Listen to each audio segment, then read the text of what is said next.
Is it possible to play D&D, Pathfinder, Call of Cthulhu, Cyberpunk, Vampire the Masquerade, or any other TTRPG with a desk mat? No, I have not lost my rocker. This is a genuine question, one that we're going to find out by the end of this video, so let's break it down.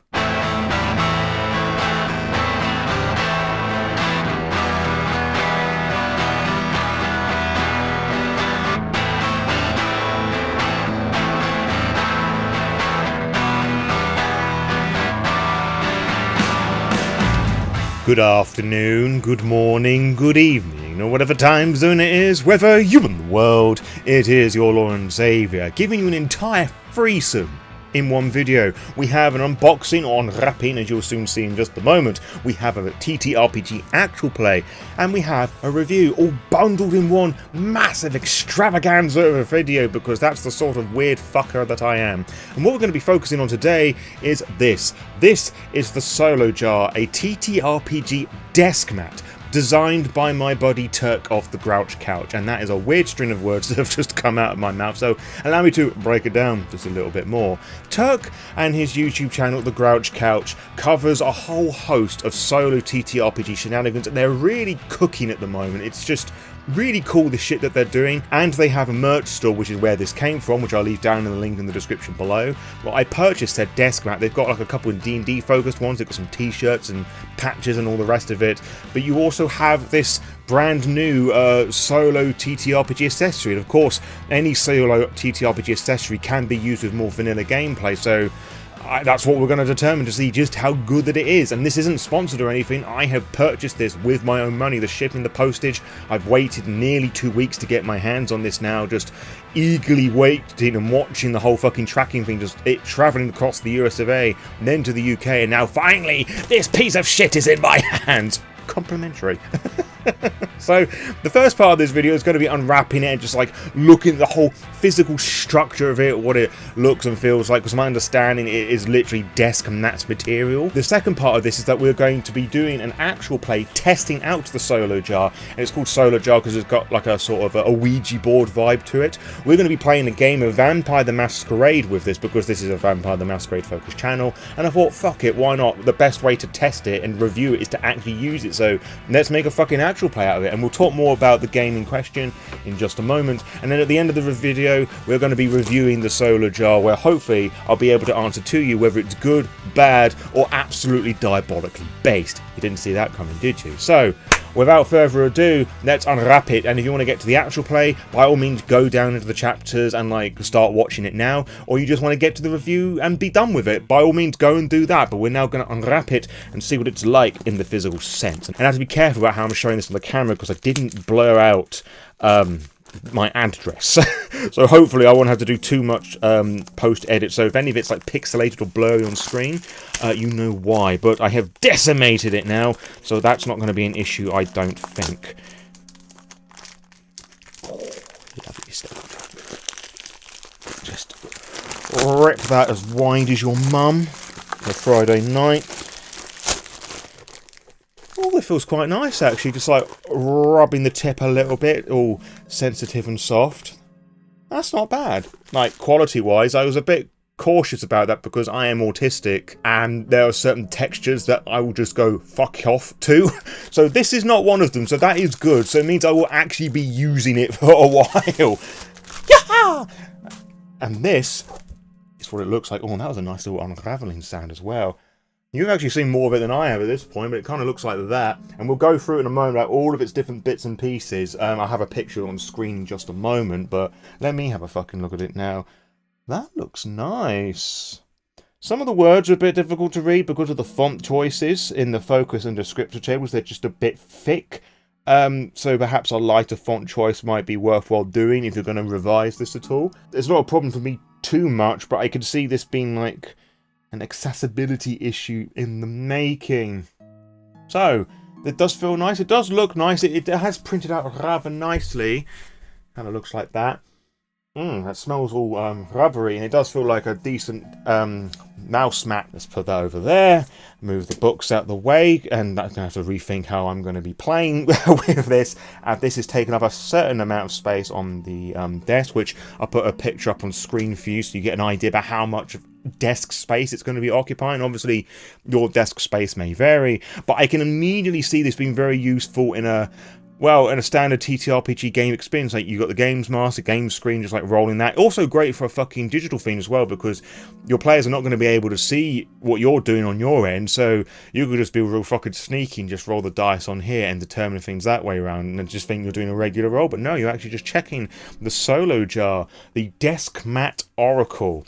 So the way that this works is, and this is where I'm now going to have bits of it on screen for you to have a look at, in the middle is like the main Oracle, where you got the big old D20 and like the little compass thing, which is why I thought it had like a sort of treasure map sort of vibe to it, especially with some like the stained stuff around it. Like, I'm sort of imagining it like the whole beach shore sort of vibe. But you know, a Ouija board, Destiny, Fate, that kind of makes sense. Treasure map, finding the destination, whatever, potato. But this main bit here is, the idea is that you roll the dice somewhere on that, and wherever it lands is where your option's going to be. So if you roll it and it lands on the top right, it's going to be yes, and etc. and so forth. My one potential issue with this, and I haven't obviously tested this yet, so I can't prove this, they may get some opportunities that when you're rolling it, you may just unintentionally or intentionally like roll the dice in a certain way just to gear it towards a certain answer. Like a bit of like physical bias, as it were. But as I said, haven't tried it. We have to see how that all plays out. But let's actually read what it says on the yes/no oracle in the top right-hand corner, which I'm having to physically move the map to do. The mat rather than the map. I'm British, so T's and T's are just kind of mythological at the best of times. The yes/no oracle: drop a die, coin or token on the mat. Where it lands answers your question. Each quadrant represents yes or no. For deeper answers, make 2 drops. The first drop being yes or no. Then the second drop adds a modifier, yes and or no but.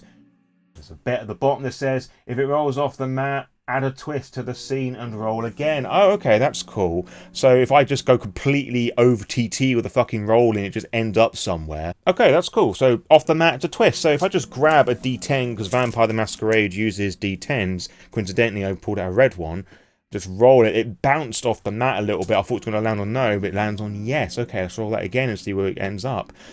Okay, that's actually going to go flying all over the place. So there's very chaotic, and I like that. We embrace the chaos here, so I might not be having to worry too much about it staying on the mat, apparently. I don't have to worry too much about throwing biases, so I might have to put like some sort of screen around that to stop it rolling too far off. But if it, fuck it, we'll just go with it. But let's actually have a look at the solo game loop. We've got a target number, the top left-hand corner, a little bird skull. Scene, where are you? What do you notice? Who else is there? Etc. and so forth. Any threats? Add 3. I can't actually fucking read that from here. Add 3 important details, tasks, what stands in your way, what are your possible approaches. Action, make your skill check or test, or ask more questions and roll the dice. Then you've got a whole host of hazards and focuses. There's most of these have 3 words, some of them got 2 words. Action, result, check your skill, check result, then interpret and disguise the final result. Transition, what is the most logical step? Scene, that this pushes the story. Got an NPC attitude chart on the right hand side.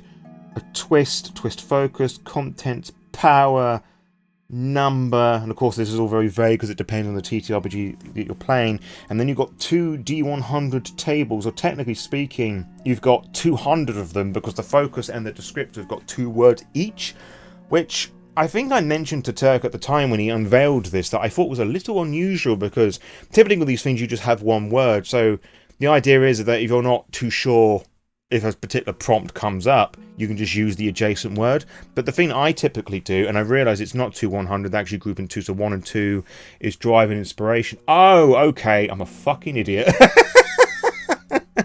Alright, never mind, but that's going to stay in. So they're grouped from 1 to 2, 3, 4, 5, 6. Okay, that's what that all means. Right, cool, fair enough. It's all a part of the learning process. So you're on the focus descriptor tables of D100, and that's the sort of prompt you're going to get. So let's just try that. With our 2 D10s, I've got a blue and a red one. For this exercise, I would just use the blues as the 10s, and I'm looking down because I've got like a dice tray here, so let's roll that. So the first word is just so happens to be 96. that was so close to being a nice number. So 96 is Malevolence. Up there it goes, apparently. And the next one would be 61, which is almost near a nice number, just on the other scale of things. And that says, does that say Drenched? Yeah, this font thing's going to be a bit of an issue, especially with how far away that I'm doing it.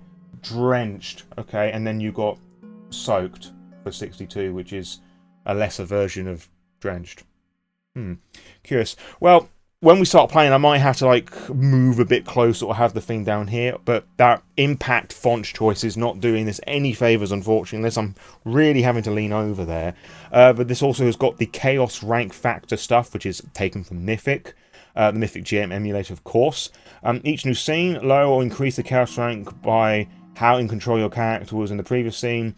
When you start a new scene, roll 1d10 versus the Chaos Factor. Roll over expected scene. Roll below is a twist, and then that relates back to the twist chart. And then you've got the whole fucking hazard focus thing here, which I suppose would link back into the any threats in the scene game holo loop thing, and I can't fucking speak. But yeah, that's basically how all of that works. And as I said, what we're going to be doing now with this actual play is using a game to run this, to see how well it works in practice and see how much of this we can incorporate. I have a feeling it is mainly going to be like the yes, no, and the focus and the scripter stuff. And we'll just see what happens when I'm employing twists and other bits and pieces. So, what's the game that we're playing? As I've already mentioned, we are playing a game of Vampire the Masquerade, specifically First Edition. Why? Because fuck it, why not? A lot of solo RPG stuff online, or at least YouTube at least, uses like OSR D&D stuff. So if they get to do like old school D&D, I get to do old school Vampire the Masquerade. It's really simple, straightforward. And yeah, that's basically it, honestly. And before we start playing, we should really have a little chat about the sort of character and vampire that I have made. And I'll do my best to describe some of the Vampire the Masquerade specific things, in case you're unfamiliar with the system, and so that we're all on the fairly same playing field, because I don't want anybody to be missing out on all the fun. So, what the fuck have I actually made here? New day, new clothes, and new setup, which you'll see a picture on screen now, how I have things arranged as I'm about to start playing Vampire the Masquerade First Edition solo using a Deskmat, which still feels very weird to say, but I'm really excited to get started. But I want to describe how things are, so you know kind of what I'm working with here, and also I just want to talk about it, because fuck it, why not? So the mat is directly in front of me now as I'm doing things. You can hear me just knocking on the desk. It has a bit muffled tone to it, so I can actually read the stuff properly without having to lean across over there and just have it right in front of me, just to make that a bit easier, because I've mentioned a few times already that some of the font is just a bit iffy, which of course that's just a me thing. It might be easier for you, but you know, I'm trying to accommodate the best I can here. My laptop is over the right hand side with OBS open and present, which is how I'm recording all this. Bit iffy about that purely because I'm autistic. I'm just so used to having it in front of me here that it's making the autism go bruh. Now the blue booklet also in front of me, propped up against the computer screen here and other bits and pieces. This is my GM booklet, and I've got like some solo rules and things in here as well. But the pages I have directly in front of me are the Vampire the Masquerade First Edition GM screen. I would love to get my hands on a physical copy of this, but it's like rarer than rocking horse shit, right? So this is what I'm having to use at the moment, a PDF copy from Drive for RPG. I'll leave a link down in the description for you to go and purchase, as well as all the editions of Vampire the Masquerade via Drive for RPG. Affiliate links, of course, which means I get some of the hoo-ha back, but I'll talk about that at the end of the video, which is nice. So I'm able to have that propped up and just flick through the pages when I need a specific screen page, whatever, and just have a lot of fun with that, hopefully. We've got my characters, you've got the pencil. I didn't take a picture of this because I forgot to do this and I can't be asked to redo the picture. Got my little B5 notebook here, so I can just jot down some ideas, like some stats and things on the fly. And we've got our source and core books here, and I'll talk about the source book in just a moment, and on with all this lovely dice. Lovely stuff. So let's actually talk about the character I'm going to make, and you probably saw it in the picture, but I am playing a character called Jazz, short for Jasmine, of Clan Malkavian. And in Vampire the Masquerade, there are 7 main clans. Later editions would add more clans and bloodlines, and in fact, First Edition would actually add 3 more additional clans and bloodlines, which I'm not going to go in too much here unless something inspires me to go in that general direction. But Malkavian is like one of the main 7 clans, and I decided that by rolling on a weirdly shaped D7 that I had, it landed on a 3.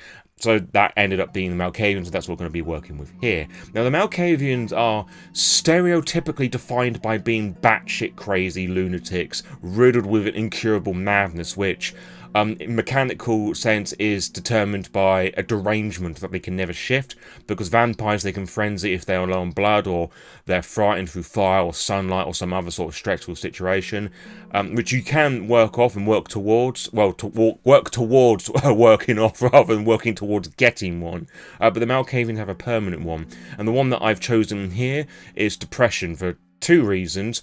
One, because it's something that I know far too well, much more than I'd care to admit, and I'm laughing because that's just how I deal with my problems. And also, it's one of the few ones that doesn't have like a gamified mechanic associated with it.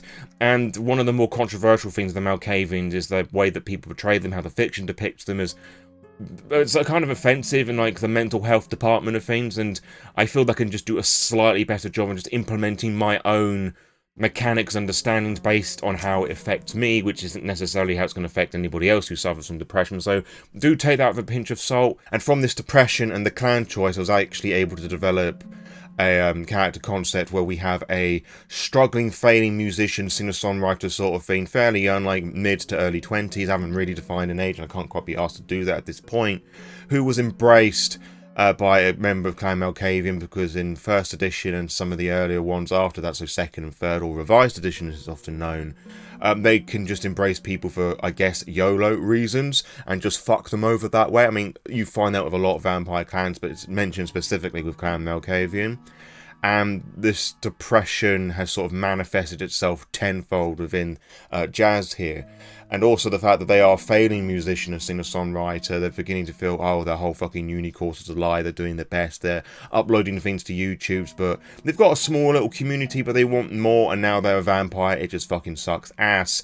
This also expands into the archetypes of the nature and demeanor. The demeanor is how you present yourself to the world, and the nature is how you truly are inside. An example I have stereotypically used that you could be the nicest person in the world, but you may just kick dogs and eat babies for breakfast. There isn't anything in the game that determines that. I just use that as an extreme example just to help people just separate the two narratively in role-playing like, because they kind of work the same in terms of mechanics, sort of, depending on which one's the demeanor and which one is the nature. The nature, if you work towards that, you can gain a point of willpower back, which can be used to guarantee a success, and other various factors in Vampire the Masquerade First Edition. So the demeanor is caregiver, which means they're sort of like a helper wanting to please people, and I'm sort of leaning this in the direction of a people pleaser. Again, it's something that I know, unfortunately, fairly too well, for better and for worse. And they just tries to do their best to be a nice individual, and being a vampire who are quite frankly predatory parasites, they're sort of leaning a bit more into this direction of the best that they can, and their nature is a loner. Because of the depression, they feel just sort of isolated from the world around them, feel their upbringing, they feel they've had to fend off for themselves and just look out for themselves a lot of the time. And because that's the nature, we would gain a point of willpower back if we walk towards our own goals that would help the group at all. At least that's how it would work in vanilla play, but as we're doing things solo, I might take a bit of liberties here of how that works, otherwise I'm going to be gaining willpower quite a lot. Our generation represents how many times we removed from Cain, yes, the biblical Abrahamic Cain who stoned his brother to death because he got a bit jelly because God preferred me over fucking Weetabix. So Cain would technically be the first generation. He was cursed by God and the various archangels and Michael. His descendants would be the second generation, the antediluvians that would start. The rest of the clans would be the third generation, etc, etc, etc, and each line gets a bit weaker in blood potency and what they can do, which is represented mechanically about the level of their stats and their disciplines. Disciplines being this game's terms for powers and being vampires that are all blood focused. And we are generation 13, we were embraced fairly recently, which makes us a neonate or a fledgling. And generation and status, for lack of a better phrase, aren't always connected, but people do typically see, okay, they're generation 12 or 13, they are of a neonate status. 10 and 11 is generally the ancillor who are like embraced like 100 or so years ago, etc, etc. This is just like setting painting stuff that I don't want to talk about too much. And our haven is above a cafe, which I've called Cafe Black, and I've spelt it strangely because I wanted to be a very pretentious coffee shop. And as I've mentioned already, we are a failing musician. I can't remember exactly what I wrote on the character sheet in front of you, because on mine I've just said musician barista, but I've gone with the Monty Cook approach of like a something that's something something, or there's proper words for it, but like a failing musician that serves coffee is basically what that is. Moving further down, we then start talking about our tributes and abilities, and basically how this works in the World of Darkness and other storyteller system games. It uses D10 specifically, exclusively rather. It's a pooled system, so you typically use an attribute plus an ability to gain the result that you want. And so we have 1 strength, 3 dexterity, 2 stamina, 2 charisma, 2 manipulation, and 3 appearance. Perception is 4, and because we've got 4 in an attribute or an ability, we can apply a specialty to that, which in this instance allows us to reroll 10s. I can't remember at the moment if it's once or it's multiple times, but I can refer to the core book when that moment arrives. And I've put apprehensive, which is sort of aligning with that whole mental health, just being very anxious, depressed, insecure, and all the rest of that stuff. So that may come into play at some point, and of course being vampires being hunted down by other vampires who may have it out for them for whatever reason, who we may go up against, or hunters, because again, haven't planned this. We're going to be using the mat pretty much exclusively to determine what's going to be happening. Our intelligence is free, and our wit is also free, and the abilities bit gets a bit more complicated. On this screen, I've just put the abilities that I have points in, rather than listing every single one, which is how I'm just going to present things here. I have 1 in acting, which in first edition isn't always connected to your ability to act and put on a show. It's also about feigning emotions, which as somebody who is struggling with depression, they're going to be doing a fair amount of. And I've only put 1 dot here because they're not very good at it, particularly being of Clan Melkavian, where that is just, for better and for worse in terms of role-playing, they're wearing that on their fucking sleeve, so everybody and their fucking mother knows they're just 1 accident away from killing themselves, which is very fucking bleak, but this is the World of Darkness, and this is how I'm interpreting the character here. We have alertness at 3, athletics as 2, brawl has 1, which I've only put down because I think everybody is capable of defending themselves a little bit. Any higher, I think, will just sort of break the character. We have dodge of 2, empathy of 2, streetwise of 1, and subterfuge of 4, which is their ability to lie and be deceitful and sleight of hand. There's also another one in the talent section called artistic expression, which isn't found in the core book, but it was many talents, skills, and knowledges that was included in the first edition player's guide. I don't know how well that's appearing, so excuse me for the light, and I'm looking over there because again, OBS is running there and I can't quite see what things are doing here. But anyway, the player's guide is going to have weapons, those other clan and bloodlines options, and more importantly, for this instance, is the different talents that I'm having, and I've put 2 dots in artistic expression, which I've included here for latte art for coffee, because I had a sort of like coffee talk vibe going on here. I've been a bit obsessed with the upcoming TTRPG Pumpkin Spice, which as of the recording of this is absolutely smashing it with its backer kit campaign. I did a review talking about the quick start rules. Go and check that whenever you have the time, preferably after this video. So if that ever comes up, I think that's just a nice little thing to have, rather than trying to hodgepodge one of the other talents or skills in here. For skills, we've got 2 dots of drive, 1 dot in firearms, because I think as a vampire they would have more access to guns because like shady underworld stuff. And I haven't actually explained Vampire the Masquerade at the moment. Think Interview with a Vampire meets The Sopranos, or any other gangster film. It's set in our own world, it's the dark underbelly of societies, the shadows creep longer, there are more gargoyles on cathedrals and whatnot. It's often described itself as like a goth punk aesthetic, so it's creepy, moody, lots of expressive emotion and trauma, but it's very anti-establishment, because you're playing as younger vampires rising up against the older regime. Even within the realms of the Camarilla, which is described as the vampire government, there's that bit of resistance there, and other vampires can join the Anarchs, which I don't think I need to describe what that is, but I'll mention more about that in relation to our character in just a moment. After, for the dot of firearms, we have a dot of melee, we have 4 dots of music, and I've put down here singer-songwriter, which in my mind I'm classing as if they pick up a guitar and start singing or working on a song. I know that's generally a bit broad, and if a player came with that for me, for an example, I would usually require them to take like 2 separate specialties, which you can do with this, but just for ease, and because I'm the only fucking player here and the games master, I know exactly what that means, so I'm going to be rolling with that here, quite literally, as it's dice-based. And I've got a dot in stealth. And knowledges has the fewer dots in them. We have 1 dot in computers, 2 dots in investigation, 1 dot in medicine, because I was thinking as somebody who's a caregiver, they would know how to do at the very least first aid. So that's why I've put that down there. And we've got 1 dot in occult, which partly because I like having a bit of knowledge about the lore and the setting as a player over the characters that I make, or at least have characters that go and search that sort of thing out. If you're a vampire, you're aware that vampires and like supernatural things exist, so I think at bare minimum every character within Vampire the Masquerade or any World of Darkness game should have a dot and occult, in my total honest opinion here.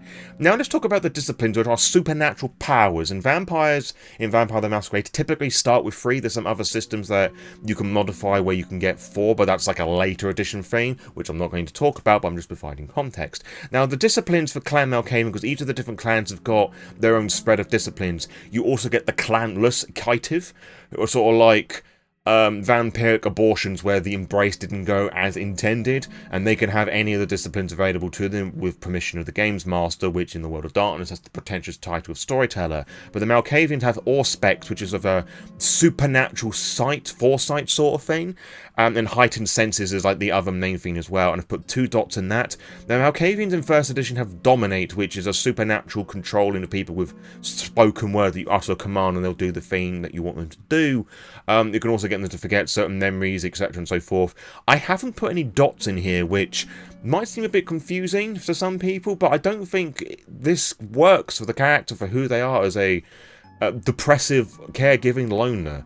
Maybe the first dot, but I didn't think it was appropriate. So I'm working to what will make sense for the character rather than trying to like game and cheat the system a little bit.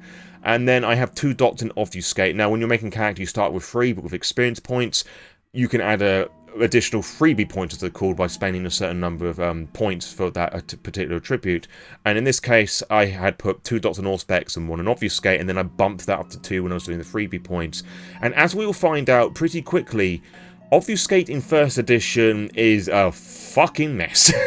So that's going to be really useful. And I went for those 2 because, you know, the music singer-songwriter thing, they're going to have a bit more of awareness of like sound and sight, and with the whole aura reading thing that happens with the 2nd dot, that's going to lead in a lot more like reading people, trying to work out their intentions, and the whole like being insecure, always being on edge or apprehensive. So again, I'm trying to feed this back into the character concept here rather than just rolling on some random tables to determine things. I could have done it like that, I could have used my own homebrew, but I had this idea in mind, and that's why I went with, based on the fact that I decided with a dice roll that they're Clan Malkavian and they're going to be depressed. And Obfuscate is, as the name would imply, it's a sort of an invisibility power, sort of, because you're not completely removing yourself from the existence, so to speak. You're more or less tricking the mind that you exist, which I like the distinction there. With our background, this is more like narrative stuff for the most part. We have a herd, which are like 7 or 10 dedicated mortals that we feed upon, and in this instance, I've decided they're going to be just other employees of the cafe. So we're sort of teetering the line of breaking the titular masquerade here, like letting people know that we are a vampire and that vampires exist. But I think them being very human-centric and like trying to like make ends meet at this cafe, that just sort of makes sense. They have 1 dot in ally, which I've determined is going to be their partner. I'm going to just say that they're bisexual, both of them, because, you know, again, playing what I know here, so they're going to be she, her. I'm going to be she, her as well. So if you don't like that, you're fucking weirdo, fuck off. 1 dot of resources, just to show they've got a bit of money. And they have 1 dot in fame, which is that subculture of building their music. It's a very much online thing, so it's unlikely that's going to come up, but you never know, it may well do. Virtues is connected to humanity. It's a bit of a weird one to describe. Conscience, I think we know what that means. Self-control, mechanically, is about keeping yourself in check when the beast inside of you, the vampire beast that just wants to kill and eat all the time and become a monster. That's what that is representing here. Courage, again, I don't need to describe what that is to you, I think. Your conscience plus self-control equals your humanity score, which again you can bump up with the freebie point stuff. So we've got 4 dots in conscience, 3 dots in self-control. 4 plus 3 is 7, which is your standard level of humanity for most characters, starting characters in Vampire the Masquerade. Courage gives us the starting level of willpower, which I would then bump up to 6, just to show that they've got themselves together and they're not a shivering wreck. I know that may come in contrast to what I described a moment ago, but willpower is typically used for, like, mental resistance, and again, with a vampire fighting against the beast sort of thing. 3 willpower, 3-4 willpower is typically what you would find with mortals. And there are only 2 things left that we need to decide here. It's our blood pool and also what faction, our sect that we are aligned with. We'll go with blood pool first because I actually need to fill that on the character sheet. Obviously we are vampires and everything we do is surrounded by blood, but in mechanical sense treat the blood pool like a fucking mana pool. Certain disciplines and powers require the use of the expenditure of blood point. Ours don't, which is rather convenient, but we can also use blood to boost a physical attribute. Like if we need an extra pinch in a fight, we can just boost our dexterity to get the edge over somebody. There are other uses as well. We can use it to heal back any wounds that we take, and also when we rise up for each night we have to spend a blood point. And the way that we decide our blood pool in first edition is just simply by rolling a d10. In later editions it would be a d10 plus a domain or herd or whatever, but that doesn't work here. Herd mechanically actually helps us with feeding rolls, which we'll probably get onto if we don't get a great start of our blood pool. So let us roll a d10. That's not good. We have 3 dots in blood, which mechanically means that we are hungry, which means that the slightest scent of blood is going to tip us over the edge. And if our blood pool gets any lower than that, we're only going to be able to roll 2 dice for any self-control roll, even though that we have 3 dots in that. This is also not good because I'm an arsehole of a storyteller. I have players do note their blood pool and then the game starts, then strike off a blood point. So in actual fact, we're going to be starting the game with 2. So, not a fantastic start. I have not had good starts with blood pool recently. But that's fine. We can work towards that. That's just be a goal that we're going to be working towards, like finding somebody to suck off to get some of that blood back. Next is our sect affiliation. Are we going to be with the Camarilla, either as a devotee thing that the Masquerade should be upheld, or are we going to be with the Anarchs, who are sort of more like freedom, more equality amongst the humans and the vampires, etc. and so forth? It's all disorganized hogwash anyway, because, you know, well, if you know the lore of the Anarchs, you'd kind of know what that means anyway. And I think the best way to decide what sect that we aligned with is actually letting the Oracle decide by rolling on that big bit in the middle, the yes-no Oracle. And then if it goes way off the charts, we can, like, use the twists and maybe bits to determine, like, how exactly that they lean in their allegiance. And I'm just going to say, as the default starting point for most games of Vampire the Masquerade, I'm going to treat yes as in they are aligned with the Camarilla, and no is going to be them being aligned with the Anarch. So I'm going to grab a red d10 just to spice things up a little bit and see what quadrant it's going to land on. That landed on yes, so actually they are aligned with the Camarilla. And as I was thinking about, like, their allegiance, I'm actually going to tweak what I just did a moment ago, and I'm actually going to tweak one of the tables here on the Oracle, the power, with the d4 roll here, weak, minion, boss, or incredible, which might seem like a fucking weird thing to do, but obviously I'll treat one as like they have weak allegiances to the Camarilla, i.e. they're just about to jump ship to the Anarch. Incredible means they are like a fucking devotee, and minion and boss, they're going to be like somewhere in the middle. Like they've done it by de facto. If anybody asks, they're with the Camarilla sort of thing. So what is that? That's a d4. So I'm going to pull out a d4 from my magical bag of goodies here, hoping I don't drop all these fucking dice on the floor. I'm going to grab the first d4 that I see, which is going to be pretty difficult because I've got so much fucking dice in here. Ah, there we go. This is a new one that I bought, actually. This sort of like purpley teal sort of thing that's not really focusing, but you get the general idea. Let's roll a d4 and see what we get. That is a 2. So yeah, they're just sort of somewhere in the middle, like de facto Camarilla. If somebody asks them, they're going to say they're Camarilla, but they're not, at this point, interested in jumping ship. But who knows, that may actually happen later on in the session. And one final thing, they have a knife just on their person to protect themselves, because again, being watchful, apprehensive, which has a difficulty of 4, and when we deal damage with that, we're going to be using our stat of strength +1. Hopefully we're not going to get into any fights, but who knows, there's a Vampire the Masquerade and some fucking solo random play, and me So, who fucking knows? So, I think we should actually get fucking started playing Vampire the Masquerade First Edition with a Deskmat. So, we're going to rise from our slumber, spend a blood point. We're now down on 2. We are ravaging. Like, we need to eat ASAP. But the question is, as we rise from our slumber pretty late into the night, as we're sort of working in this cafe, oh, Chaos Factor. Starting scene's going to be on a Chaos rank of 5, which is going to represent how control we're on when we move on to different scenes, of course, as I talked about earlier on in this video. But actually, I think the thing we should decide first of all is, like, do they have a shift to go towards, like, the night is ours sort of thing, which might make certain things in the night a bit more spicy. It will certainly make feeding a lot more difficult as well. Let us see here. Well, there isn't any, like, likely maybe whatevers until we, like, roll off the fucking charts here. So let us just roll on the desk and see, what we get. Do we have a shift to go to? That is a yes. Okay, so we got a fucking shift. Not great. Spicy stuff. Love it! We're going to use today's date as the starting night. It is the 18th of February 2026 in the Everlord's Talos. What's the weather going to be for tonight? Or at least fictionally speaking. I'm going to use a weather oracle table by using a D100 roll. I'm going to be using, same as I did earlier on, blues is going to represent 10s, reds is going to represent the units. There's a weather chart, so let's just roll down here and see what we get. That is 14, which is my lucky number. So it's flurry. So, windy, cold, maybe a bit of sorrow. I'll just say there's a bit sleety as we wake up. There's a bit of sleet around. Our apartment isn't too busy. It's not too hectic. It's just very bare bones minimal. We got a little fucking practice amp. Not like just student shit, but like, you get a good tone out of it, but it's not the best in the world because we've got no fucking money. I'm just going to say that we have a Strat. I don't know whether to make it red or turquoise or teal. I don't know why I've got those colours in mind. Fuck it, let's use the fucking oracle to decide. Is our guitar teal? We'll use that as the yes.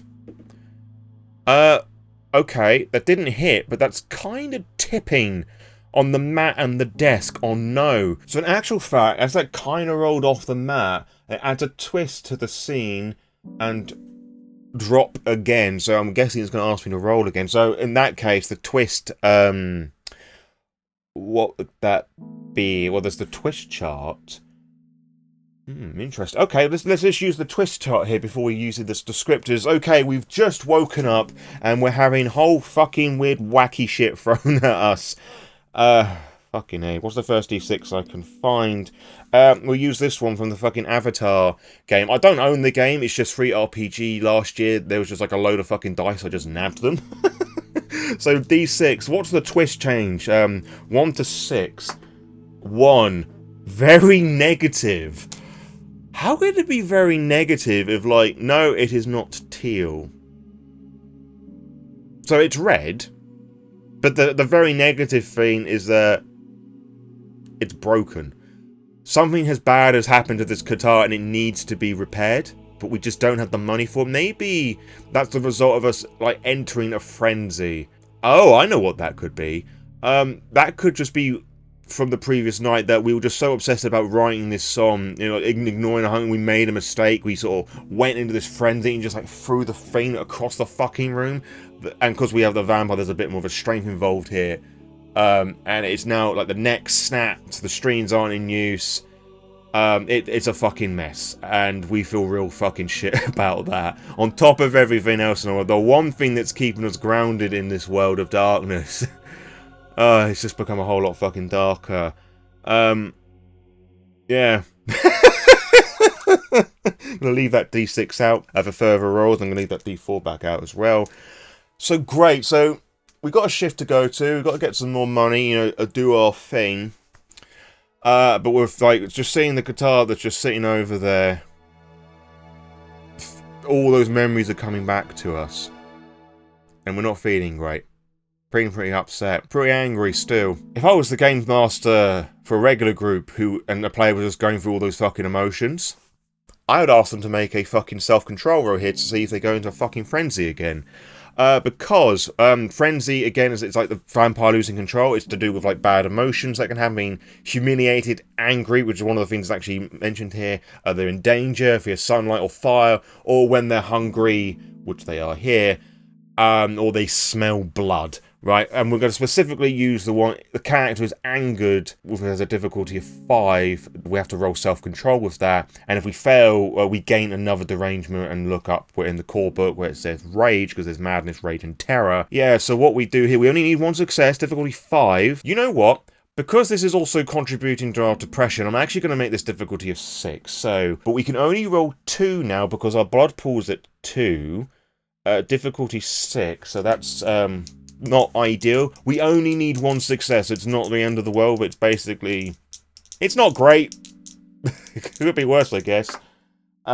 We got 1 6, exactly a 6 and a 3, so all those fucking emotions are like real het up, like boiled to the surface sort of thing.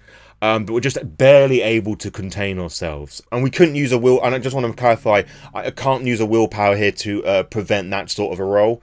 We just have to rely on that stat, but it's okay because we just got the 1 success. We're barely able to hold ourselves together. Previously, I would have prioritized just going to work and like role-playing like the different interactions there. But in this instance, we need to feed. Like, they can barely hold themselves together here. So they throw their work uniform on, they clean themselves up the best they can, as much as they're fucking prepared to. Sort of leaning in the direction of the Malkavian, sort of looking a bit dishevelled. I think some people would, like... Kaka should have described them as like an 80s goth, like hairs all over the place. I'm going to say they're going to have black hair. They're able to put some makeup on. They've definitely got a look going on that could like lead to part of the charm of like coming to the cafe. Like, oh, you've got this like goth working there. I mean, it's called Cafe Black as well, so that's probably going to be really useful for it as well. Like, sort of living to the vibe sort of thing. Maybe the whole fucking cafe. It's like sort of like a gothish sort of vibe, so it actually works quite well in its favour. But as we're sort of like coming down from the cafe, like going down these like rickety stairs sort of thing, is there anybody outside, like any employees like taking a fag break or whatever, and anybody leaving to go home? So anybody we can basically feed upon. Otherwise, we're just going to have to take some ulterior motive, which is going to make things a lot more fucking difficult. There isn't a requirement to make this more of a deeper role at this point. This is like a flat yes or no. And I really like that it's just a yes or no, because as much as I love Mythic and other oracles, one of the downsides I find with them is the probability aspect of things, because at the end of the day, you're either going to get, it's going to be a yay or a nay, and a player could just ask a really stupid question like, is the Prime Minister with me? And you roll yes, with it like a near impossible chance. Okay, how do you deal with the fucking Prime Minister being with you now? That might be appropriate for some games, but I just like the fact that this is just like a flat yes or no, and then no modifiers here for the time being. Modifiers being with the whole Chaos rank. So let's roll. Is there anybody outside? Anybody from our workplace outside? That is on a yes. Oh, cool. That is good to know. I should probably check up to see actually how many vessels of my within my herd are here with 2 dots, because that actually may help me with the rolling of the dice to see just how many of them are present, which is going to affect how difficult it's going to be. I wouldn't imagine it's too much. I can't imagine like the entire workforce of the cafe being here is what I'm trying to say, but it might actually just help me to work things out a bit more. Right, so 2 dots gives us 7 vessels, as I thought it wasn't 10. Maybe it's with further additions it becomes 10. So what I think I'll do is I'll pull out my D7 again, and half the result, unless I get like 1, and then obviously I can't do much with that, so I'll have to come back in here, find my weirdly shaped dice compartment, and pull that fucker out. Aha. So here's the D7, and none of the numbers are lined up properly. It's just a bit wank. Again, that's not really focusing very well, but trust there is a 7-sided dice, sort of. I've also pulled out my special D3, which is like marked as a D6 that's marked up to 3.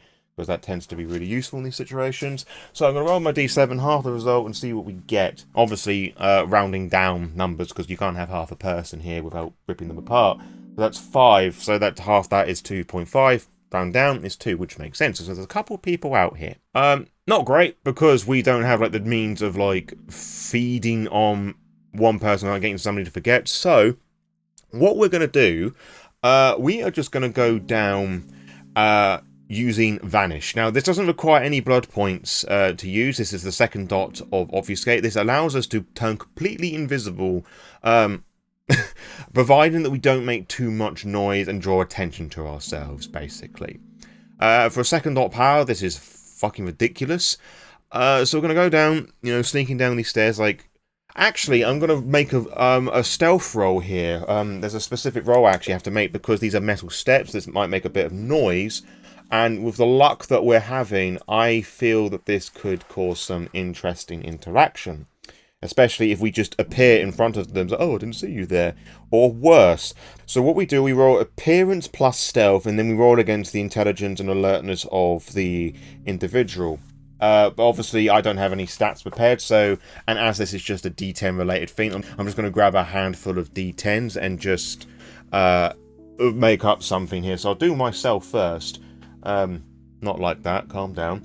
So my appearance is 3, and stealth is 1. So that is 4 dice here.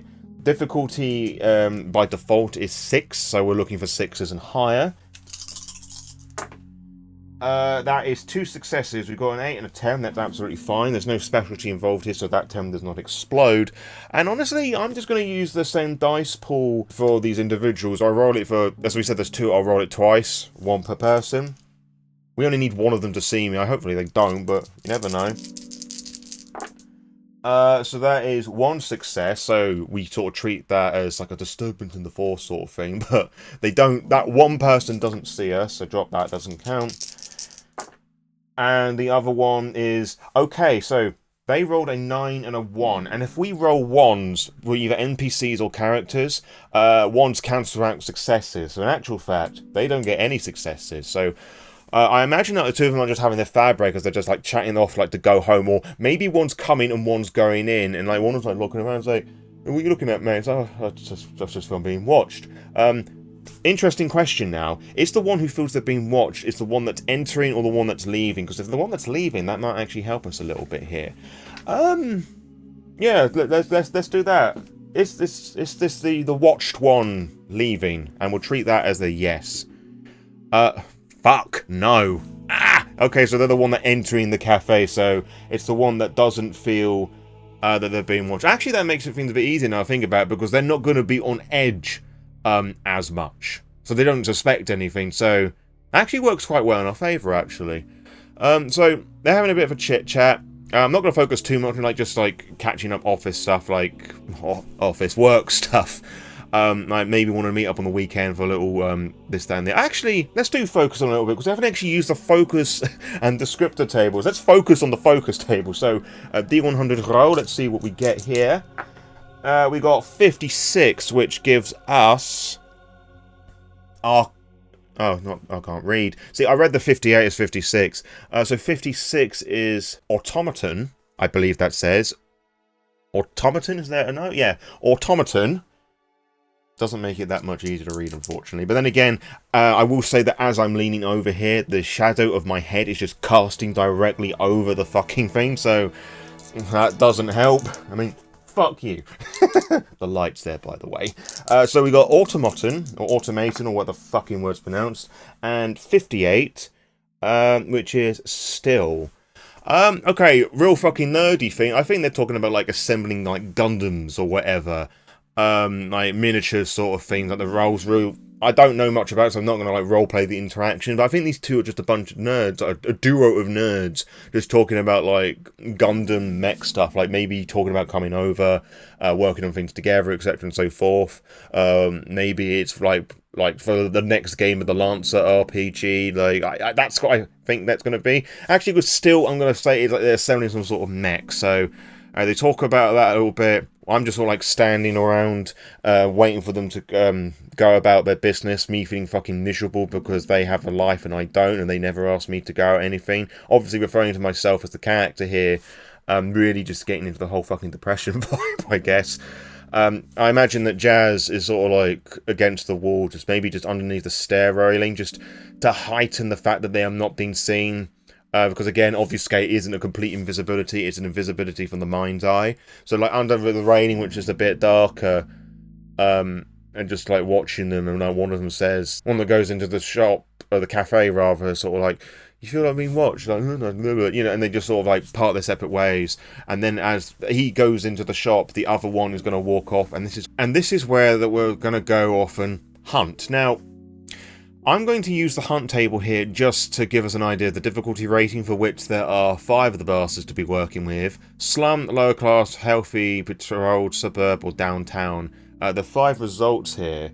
I'm going to roll a d6 and just re-roll the 6 to determine what it is, rather than dig out my weirdly shaped d5. That's a 4, so that is 1, 2, 3, 4. Heavily patrolled. Okay, so I'm imagining this in the middle of the fucking city. As we've just woken up, I'm just saying it's like UK, it's about like 6, 7 when the sun's like truly beginning to set, and obviously there's still people coming back. It's still like rush hour on the way back. So that's not great, because now we're rolling at a difficulty of 8. I did imagine this cafe like off the side of the road, like you have to go down like a certain path to get to it. Actually, let's do the oracle to decide that. Is the cafe off the beaten road? No, for fuck's sake. Okay, so we are just going to treat this as a hunting roll. For each hour the player decides to spend on searching, give her 1 dice. World of Darkness and Vampire the Masquerade was pretty special for the fact that it didn't refer to the reader as he. It referred to them as her at some points. You give her 1 dice. Using the dice, a roll is made and the difficulty is determined by the neighbourhood. See the chart below. However, as we've got 2 dots in herd, we actually add 2 dots to that as well. Annoyingly, the bit in the book that talks about the herd saying, oh, you can just see it described in the herd bit, it doesn't. So we actually have 3 dice rather than 1, but we have the difficulty of 8. In this instance, I'm actually going to spend a point of willpower just to negate me getting any botches, because I could fail my roll and get a 1, which would result in a botch, like something really fucking dramatic happens. So that just gives me that safety net that I may just get that 1 success and get no additional successes on the dice. So difficulty 8. In actual fact, that is exactly what happens. I get 2 1s and a 4. So I was right to have spent that willpower there, which means I get the 1 success, which, as the wording of the book says, I spent an hour stalking them. Not going to adhere to that. And I think that what we then do is we roll a d10 and actually determine how much blood that we take. Right, now this is where things can get really spicy, because humans, for which this co-worker is, has 10 blood points, and if we take more than 7, so they're basically down to less than 3, they're going to be in like they're going to need some medical attention and die, potentially, if they don't get the help that they need. So I'm going to roll the d10 to see how much blood that we get back from them. 1. I would have liked a bit more than 1, sort of like cusping on the edge of that, but we are still hungry. We have tasted blood, so we now have to make another frenzy check. This is going to be difficulty of 5, but this time I'm going to be using conscience. I'm not going to include depression here because I don't think that's connected, so in this instance I just bumped up the difficulty. So we have 4 dice, difficulty 5, so this is easier now. But if we fail this, we're just going to a frenzy and like just suck them off until they die, which will affect our humanity in some respect. It will also lessen our herd as well. Okay, that's really good. We got 4 successes, 2 6s, a 5, and a 10. So yeah, we are in control of our beast. I imagine that they're winding around the this alleyway sort of thing, like real moody vampire-like. We sort of like do a whole fucking Dutch angle with the camera sort of thing, a bit like Silent Hill 1 in a sense. Walking along, maybe they're about to like cross the road sort of thing, and as they're about to do so, we grab them and pull, and very gently, as the best that we can, you know, being the caregiver and whatnot, we bite on their neck and start to feed, and feel really bad about it, because there's that weird sense, that weird moment where the individual is in pain, and then with the kiss, as it's romantically described in Vampire, that it's like the best fucking thing they had, like a drug addict getting their hit and orgasm all in one, like just that close away from climaxing. Not the book ever describes it, but it's like real fucking good shit. And I think with our character, partly because that we're late for work, partly because how we're feeling and like our whole humanity and stuff, we feel bad about us, and we're only taking enough blood just to get on by, which isn't great because we're still hungry, so we could still frenzy and cause a scene, but we take a point of blood, which makes them feel a bit fucking woozy. We like push them like back into the road and like slink away into the darkness. And I think this is when we move on to the next scene. Were we in control for that? Yes, we were, and I think the way that this works is that we move it down by 1. Start a new scene, roll 1d10 versus care factor, roll over expected scene. So I'm interpreting that because we were in more control, we move it up by 1 so it becomes 6. Because it becomes more likely for things to become not controlled that way round. So we're moving it up to 6 now.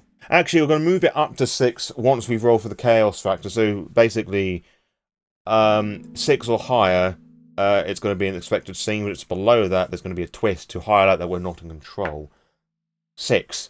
Cool. So, done that. Now on chaos rank 6. And we go to the cafe now. And not as busy as it would be first thing in the morning. I suspect the manager will be around somewhere. And how many of our co-workers are in here? We've got 1 at the moment, because we know that somebody's entered in here. So let's just roll the d7 and halve it again. 3, so there's 2 plus us makes 3. Okay, that's absolutely fine. Actually, we should determine how busy it is in this cafe. Is the cafe busy tonight? Oh, fuck. Okay, we're going to count that as completely rolling off the fucking table. I don't even know which quadrant it one we're having because it sort of bounced. So I'm going to roll that again. I fucking threw that then. So yes, it's busy, but it came off the thing because there was a twist. So let's roll a d6 and see what that twist is going to be with the twist chart. That is a 3. Neutral. Okay, let's roll another d6 to see what the twist focus is. 4. Side quest. Technically speaking, we've only got 2 quests. To fill up on more blood, because we're still hungry, on character sheets. Technically, we've got 2 quests going on. There is the getting hungry and doing our shift. Well, 3 actually. Getting our guitar sorted. What's the twist here, I wonder? I'm going to roll that again, because I'm not getting any vibes of that, because they're just sort of like Vampire the Masquerade and the World of Darkness, etc. It doesn't really like treat things as quests per se. I mean, you could treat them as objectives, narratives, whatever, but we've kind of like got 3 things going on at the moment that kind of like side quests of itself, and they're all fairly important. Like, doing the shift, we can get the money for our guitar. I actually kind of think of it, now if I put it like that, feeding is our side quest here. Because we need to do our work to get money to repair our guitar. Let's use the focus and descriptor tables to see what that inspires. That is 39, and I rolled on the map for some reason. Because, oh, fuck it, why not? So, 39 gives us the result of Cosmos. I'm immediately drawn to Aurtakis, because the storyteller can get the player to roll Aurtakis at narratively appropriate moments. This is clearly fantasy focused, but it's come up with some fucking weird ass results already, and I love that. And 92, which gives us repulsive. Cosmos and repulsive. Feeding our side quest. The stars. I'm going to lean in the Aurtakis direction, so to do with our feeding and the bee sort of like taking control, we're not happy. Repulsive, but we get a vision of some sort from the web. The web as in the Malkavian web, it's a lore thing related to them. I'm not going to go into it by now, but basically this internet network with all the Malkavians coming into each other. That could be a thing. I know this is technically a 2nd edition thing, but I'm just going to borrow that here because fuck it, why not? Let's use focus and descriptor. I would usually make an Aurtakis roll here, but we're just going to say as we enter the cafe, presuming that in the whole link with the blood and the cosmos, I'm actually going to say that it's actually fairly busy here. Oh, we got a no. I don't remember what I rolled. It was a no, wasn't it? No, it wasn't very busy. And then the side quest.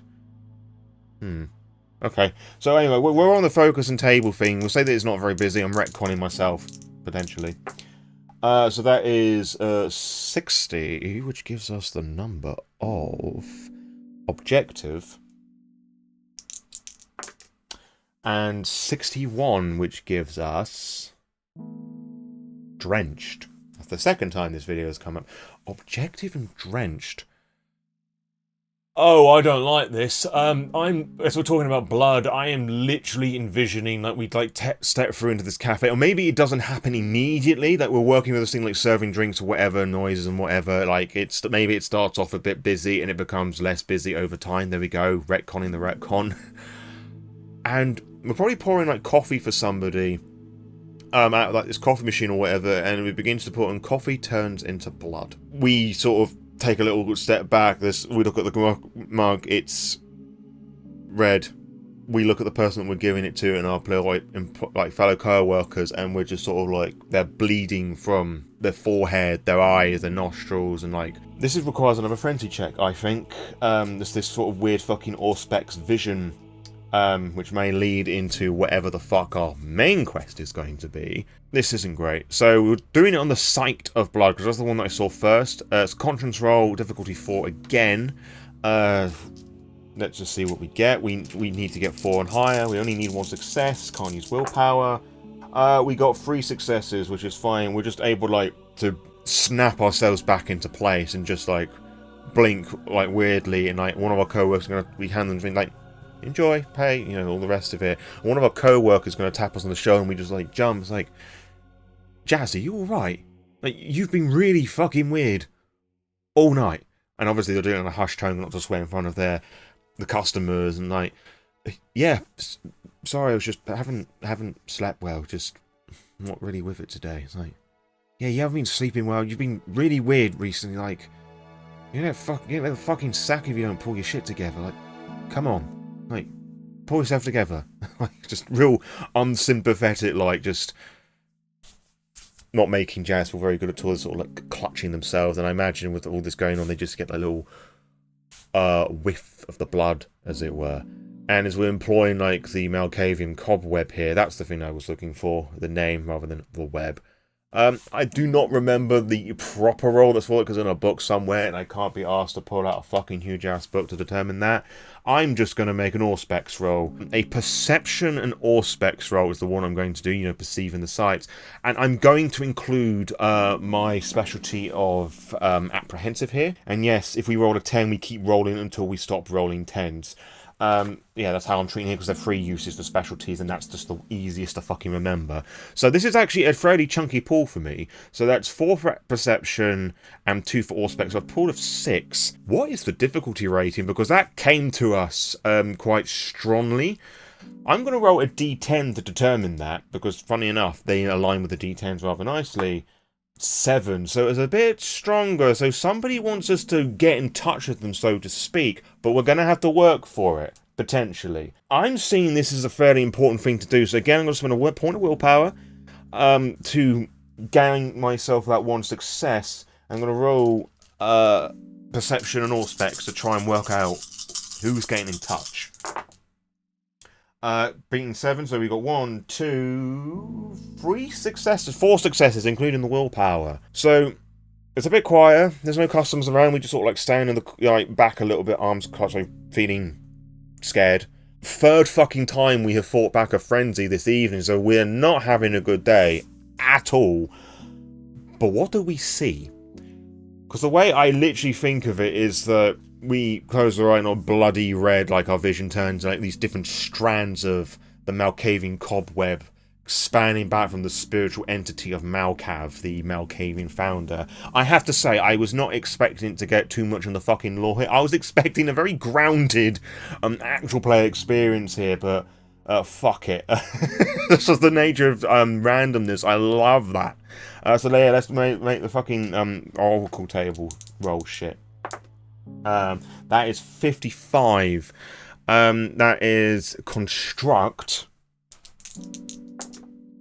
and 8. So that gives us unhinged. Not helpful. So the thing that comes to mind immediately is that we see the face of another Malkavian. I'm going to say that there's a he, maybe an elder of some description. So they're much older than us, like hundreds of years. They are on the tinkering end of madness. They are like cursed with insight. And they've brought us here for what purpose? I'm rolling the descriptor tables again. That is 67, almost a nice number. That is Torment. That's not nice. That's not nice at all. 89 gives us Compact. As this is an illusion of some description, I am imagining this quite literally, that as we focus more on this individual, we're sort of literally funneling our psyche into a very tight space, and we're feeling very hemmed in, like the walls around us is squashing us in.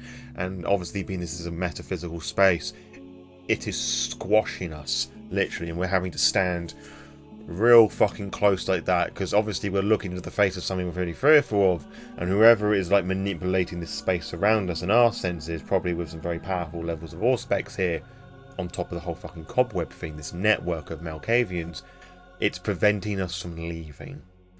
And this deranged, dishevelled, like, mad scientist looking at an individual that I'm now envisioning with grey skin, like maybe one eye is purposely bulging more than the other one just to create an illusion here, or some clever uses of obfuscate for which Malkavians have. Jazz is just sort of like all hemmed in, is like, what do you want with me? I haven't done anything. What do they want with us? Let's use the focus descriptor tables. 42, the meaning of life, the universe, and anything grants us wilderness. Okay. Which I'm interpreting in a metaphysical sense as wild, which I don't like. And 16 gives us luminous. Okay, so not as bad. Wilderness, the thing just sort of explodes in a flurry of starlight moons, and linking back to the cosmos thing, we're now floating in space, like shooting stars, cosmos, the moon, and whatever. So we'd like snapped out of it. But that doesn't quite answer the question of what exactly that they want. As I'm bullshitting the descriptions here, and this face is like floating around as like fucking PS1 Crash Bandicoot sort of style. Not so much with the low polygons, but that's the sort of thing I get from this. Maybe our character's neglecting who they are as a vampire, that they've been too kind and careful, like the whole feeding thing. Now, I didn't write down who their sire was or make any note of this, or really thought about who or why we embraced. Is this individual our sire? Well, we said that they're an elder, so probably not. So, probably like a grandsire. Is this our grandsire? Very interesting question I typically wouldn't ask. We'll go with blue for space. Yes, this individual is connected to us by blood. They are our grandsire. What should we give them as a name? Maximus. We'll go with Maximus, kind of a Greek-ish sounding name. And let's just ask, who are you, what you are? I am Maximus, your sire's sire. What? And I imagine they're still like hemmed in. They still can't move, but they can look at all the space around them as this fucking head is floating around them. You made my sire. Yes. And what a disappointment it turned out to be, because they embraced you. And I imagine with that, you, like his hand just floats out of the fucking like space like a meteor, fire and everything. Like, you like flies past them, and Jazz, I imagine, does fucking scream like ah, and like spin around on the spot as the gravity pushes them and spirals them around a little bit. What a waste of vampiric flesh they made.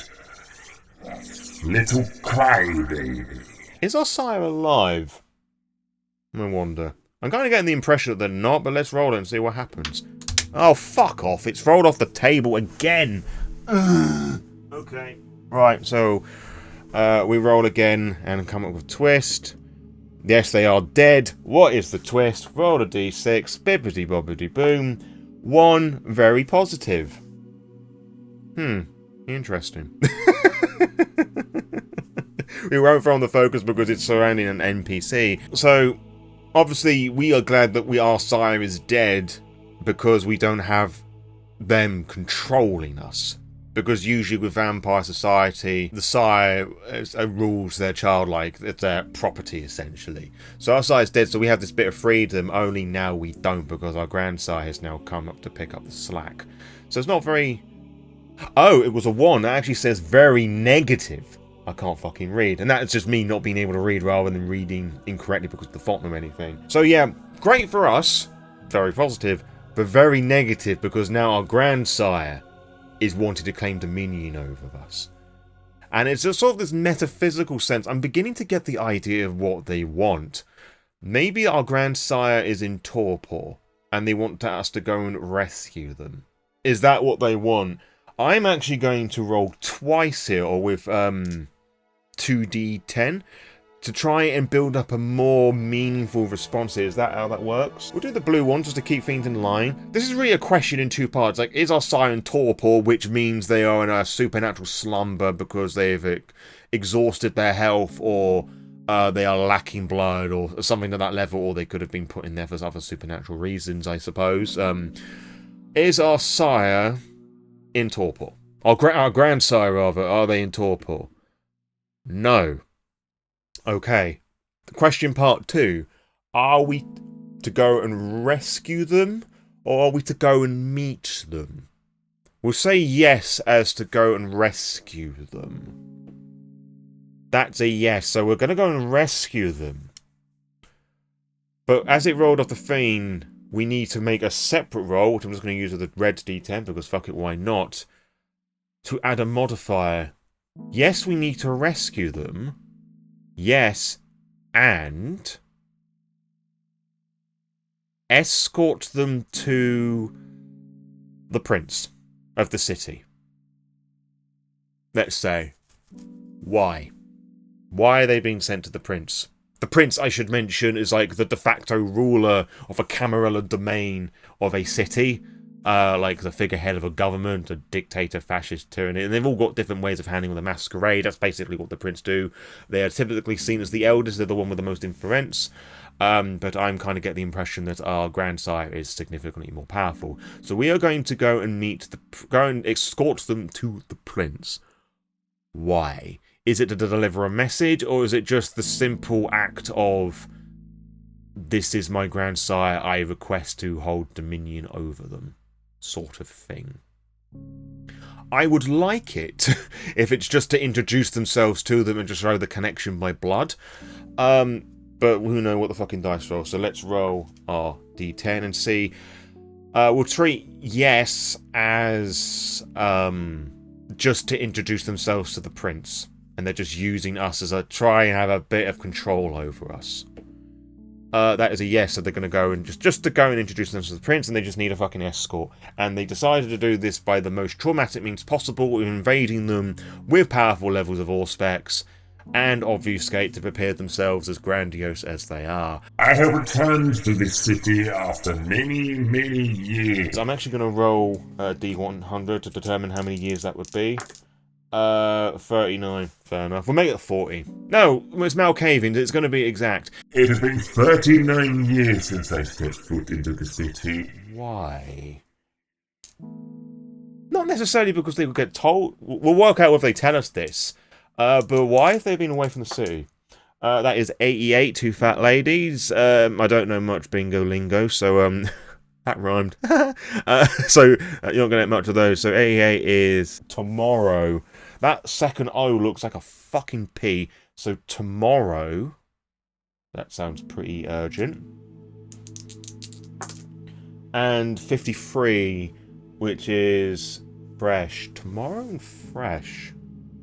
Okay, well, the thing that comes to my mind is that the Camarilla court is holding Elysium, which is like a social gathering of all the vampires and whatnot. And they want to have it as like this big dramatic entrance. Okay, that's fair enough. It has been 39 years since I have been in this city, and it is now time for me to make my return. We didn't actually answer the question why, though. Is it just because they've been away, or because they've been away, or like they've been hiding from something or their enemy or whatever? I'll say yes, that as they've just been away as we're leaning on the more stupid elements of things. That is a yes again to they've just been away. It has been 39 years since I've been in this city. I've been away for a long time, and it's high time for me to make my return. And from my understanding, providing that the time schedules have not changed since my last visit to the city, your court is holding Elysia, and you to escort me there as I make my return and introduce myself to the prince. And we're sort of spinning around in space, like, able to control ourselves, you know, because zero gravity, and like, it's beginning of the process that they invaded us this horrifically, just to fucking drive them around, essentially. But they're still fucking scared about this, and I think this realization is going to come a bit later, just of who and what they're like. It's like, okay, where can I where can I find you? Where can we find them? We can use the folk and descriptor tables to work that out. I could put out an oracle book there, but again, we're just focusing purely on the Deskmat here. 45, yeah, it's 45, which is going to give us the result of Trinket, which I thought said Torment, which concerned me a little bit, and 81, which is Steady. I'm envisioning that as like a jeweler's. And at the jeweler's office, insert street name here. Selecting pretties as gifts for the prince, because they like those sort of things. Being of the Toreador clan, yes, they are the prince still. Toreadors are obsessed with art, and art is subjective, and therefore every Toreador likes a particular pretty thing. Is our prince of Clan Toreador. I'm not counting that, because that didn't even go anywhere near the fucking desk. That just pinged off the fucking desk. Fuck you. Fuck you twice. So yeah, let's try again. Are they of the Rose? No. Okay, what clan are they? We're going to stick to the Vanilla 7, which again requires me to roll a D7. Okay, that sort of landed both on the 6 and the 3, and I don't know which one to take because, as I've shown you already, it's a pretty wacky die, so let's roll again. That's a 3, so our fucking, Prince is a Malkavian. Yeah. No, Malkavian, the Malkavian Prince. Oh, really? So I don't have to buy them pretty things. I mean, you can if you want to. They probably appreciate it. Maybe. Do say. Come and meet me, and we'll discuss further then. And they get transported back to the cafe. Are they in the cafe? Cafe. Are they still in the cafe, or is this whole fucking cobweb thing like forced them like to wander around and like appear somewhere else? Let's roll. Fuck off! This stupid fucking rolling off the fucking desk thing. You cunt. Let's roll again. That landed in the middle. I'm gonna roll that again, because I don't know what to do if it rolls in the middle, so... That is barely on the yes, so they are still in the cafe, thank fuck, but it rolled off the desk, so we have to throw in a fucking twist in now. So D6 is a 5, positive. We could do with some positivity. What is the twist here? What's the twist? 5, environment. Okay, the thing that comes to my mind immediately, that it's like the end of their shift, and I just kind of, just through the nature of things with all the combinations of all specs dominating, obviously, that we have pulled ourselves together, and we've done a good day's work, and we've gotten our fucking money, you know, another day of the work, you know, we survived, and like, maybe employees would say we're just zoned out, but we were just locking in, but they're used to seeing how fucking weird jazz is, and just let her fucking get on with it. Maybe it's just humming a tune or something, I don't fucking know. But we locked in, we got through the end of the gig, as it were, but now we can move on to the next scene. We were not in control there at all, so that's going to go down to 5, but I'm going to roll a D10 at the moment, just to bump that up, or to see if a random event occurs, or some sort of twist. That is a 10. So as we move on to the second scene, I still want to deal with the fucking blood pool. And because of what I was waffling about in the previous scene, I'm not going to roll for a frenzy, partly because we've done so many of these fucking rolls now, but I think just because of how well we've just been going through the motions, we just want to get out there and going to collect this grandsire where nothing at all could go possibly wrong here. Because nothing ever goes wrong with an escort mission.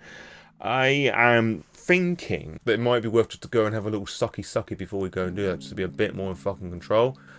And we actually don't know how far away X Street is. I'm going to roll a D10 to see if we were just to go there on foot, or drive, Okay, we'll do it on foot, you know, so I imagine our character does a lot of walking around anyway. A D100, use a different guide to determine that. The jewellery thing, according to my roll, is 79 minutes away if we walk. So it's a hefty drive, big ass city, so like London sort of size sort of thing. That's fine, we can work with that. So just for ease, we'll just shorten that by half an hour car drive. So I think what we're going to do is that we're just going to go and feed again in this sort of heavy area, so we're not straying too far off the beaten path. Heavily patrolled. Roll 3d6 because 1 per hour, and then the 2 for our herd, which gives us 2 successes. And because we got a success, we can roll a d10 to see how much blood that we're going to be getting back. 10. Oh. Well, on the one hand, this is good, because we now take that up to 10 and got some left over. But we have drained this sucker dry. It's very interesting the distinction in the rules here. You know what? So I'm going to bump that down to 9 so we don't kill them off, because it's just occurring to me there isn't real distinction with the rules here. That we just like drain somebody die because it's sort of like a conflict with the whole fucking frenzy thing. This is meant to be like the expected scene without any complications, and we succeeded in that, so it just seems a bit weird that that's happening now. So we're going to make that 9. They're on death's door practically. Vampires, when they bind to their victims, they can lick the wound clean to show that, you know, to hide the wound it is, but, you know, they're not doing too great because they had a lot of blood taken. So what Jazz is going to do, which will probably come back and fucking bite me on the arse, is with their knife, they're going to cut a wound in them, seeing that somebody's like bleeding out, and then like call the ambulance. But before we do that, we need to do that roll to see just how carefully that we're going to be doing that, I think. And this is going to be a very interesting roll of dex and medicine, I think, and I'm almost tempted to put in melee as well, like a rare tri-pronged thing, and I'm actually going to do that. I'm going to do dex plus melee plus medicine, because we're using the weapon, but we're doing it in such a manner where we're trying to find like, oh god, this person's cut themselves sort of thing. So that's what I'm going to do here. And also, I don't have a lot of dots in any of these things anyway, so I don't think it's going to break it too much. So medicine's got 1, melee's got 1, and dex has got 3, so there's a put a 5. I'm going to say there's a difficulty 7. Because, like, I could end up killing them. Okay, so there's a 1 and a 7, so that fucks off. But that does leave us with a 10 and a 9. We've got 2 successes, so that's able to do that. Imagine we're doing this, like, this dark pathway sort of thing, or at least away from the public eye sort of thing. We feed them, realize we've done too much, lick up the wound, get them down. We sort of begin to panic a little bit, hence the increased difficulty. With one hand, we're like calling the doctor. With our knife, we're like cutting them. Oh my god, someone's like trying to kill themselves. Blah blah blah. Come quick, sort of thing. And then we sort of like panic and fluster and just like run away a little thing. I won't do a frenzy here because they're not quite that frightened by yet. They're like cleaning their knife off on the person's clothes, sort of thing, the best they can, and leave for emergency services to hopefully save them. However, because of what we have done in this panic and a fluster, I do need to actually address our humanity. Because we don't lose humanity for feeding, but what we have just done with the whole cutting them, and we may end up have killed them, but we're not hanging around to help out. We could have done a lot more to fucking help out here. We could have made them a ghoul by offering them a bit of our blood to drink from to heal them up, and then they've been like in servitude to us. They're not quite dead, so they wouldn't become a vampire, but what we just did was fucking careless, and you could just argue like the panicking fucking Malkavian fucking like isms playing into effect. So I believe it's on page 130.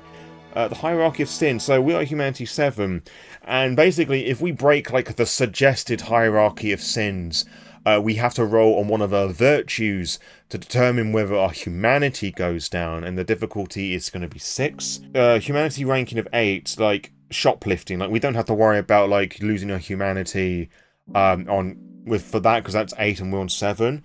But we do have to worry about number 4, causing injury and personal harm. We have just cut somebody's arm open. Like, that is definitely causing personal harm. So the way that this works is, it's a very, as I said, it's a very simple one. We're going to be rolling our conscience because that's the fucking virtue that I think is called into play here. Difficulty 6. If we get a success, our humanity is going to remain at 7, but if we don't, it's going to dip to 6, which isn't great for our character who's trying to hold on to their humanity a bit more. So what was that? 4. That nearly fell on the fucking floor. We got 3 successes. We feel fucking awful about this, I reckon. As we're sort of like running it close to the shop, it's like, oh my god, what have I done? What have I done? And those suggestions that I made, like, gotta make them a ghoul, could like help them. Like, why did I do that? And there's probably like strips of blood that streams from the face, because yes, vampires in this do cry blood because that's the only thing that's in them. But they have to like dab themselves up. I suspect they got changed rather than just going in their uniform. So they at least look a bit more casual and not as easy to identify. But you know what? That's going to be the end of that scene, honestly, because of what just happened, like a feeding scene. So this is scene 3 now. Again, we were not really in control of... Oh, we were in control about that, honestly. We're very much in control of that, just deciding what to do here. I mean, we decided about them... No, I'm going to say we were I'm going to say that we were in control here because the conscious action of cutting open somebody's arm to stage a suicide attempt was them demonstrating that we were in control. It wasn't like we did that because we were like possessed to do so. So we're moving that back up to 6, but only once I've rolled the d10 to see if something unexpected happens as we finally approach the storefront of this jeweler's. That is a 4, so no. We are not in control. That is a twist. So I'm going to roll a d6 to see the twist focus first. 3. The main plot. So it's got something to do with meeting our grandsire. Now go up to the chart to see if it's positive or negative. 5. Positive. I'm going to roll on the contents now. Which is the first time I've done this, just to give me a better idea of which sort of direction this is leaning into, as we're dealing with a very supernatural individual here. 2. Rations. Positive twist. We're approaching the store front, which I imagine is a fairly large thing, more in the city centre sort of thing. But let's roll on the descriptor tables to see if we get anything for that. Oh, there's a focus thing here, isn't there? We can roll a d10 to work out the focus a bit more. Yeah, we'll do that, as we haven't done that yet. That is a 6, which is gadgets. Positive contents. The gadgets bit is confusing me a little bit, so I'm going to roll the d10 for the focus again. 7. Which is large.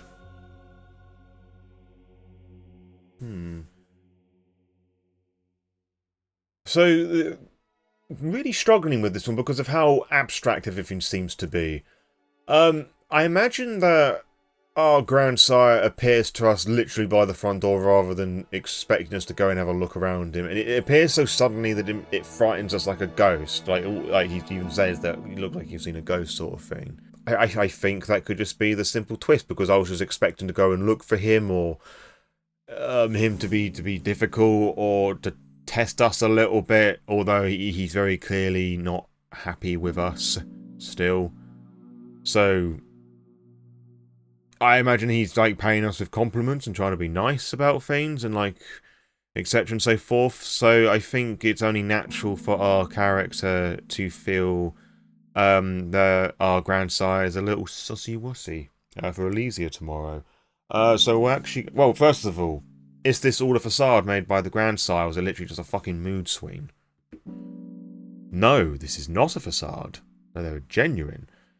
But I am still going to roll my character sheet to see if Jazz can pick up on that. And we're going to be using perception again, including our specialty of apprehensive. That definitely fits here. Perception and empathy. Is that what's going to be? In later editions, empathy would be split up into empathy and expression, which would be the stat here. Actually, acting might be the one, as we're trying to suss out if they're feigning their emotion Yeah, I think that's actually the appropriate one here. So that's going to be 5 dice. I'm going to say this is standard difficulty of 6. I can't think of a reason why this would be any difficult, especially on the fact we have just ascertained that they are being genuine in their emotions. Holy fuck. Oh, fuck. Okay, let me explain the fucks. The first fuck was because I got 3 10s. The other fuck is because one of my dice results was a 1. So we're going to move one of those out of the way. So we got, so far, 2 successes. And we're going to roll both of those again, because they explode with our specialty. And that just gives us 3 successes, because the next one is the 10. Okay, with a bit of counting, I've got 5 successes, because I've missed a dice that's like tucked away down there. So that's 5 successes. And our grandsire's been all bubbly and jubilee now. And we're just having a look at them and think, okay, this is just a fucking fish milk. If you know what I mean, you know what I mean. I like to think that town would enter the world of darkness somehow.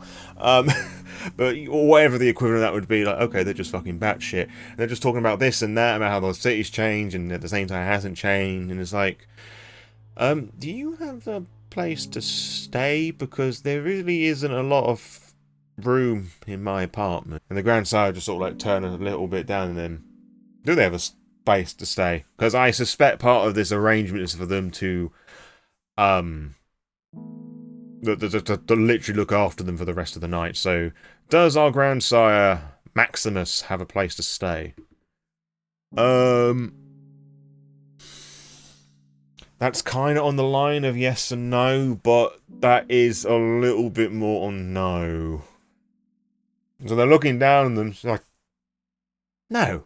Part of the agreement is that you are supposed to watch over me for the night. And the day. But my place isn't all that big, and it really is a mess. Oh, don't worry about that. It's only going to be for one night. Heck, I'll even let you sleep in your own bed, and I'll just sleep on the floor. How's that for you, then?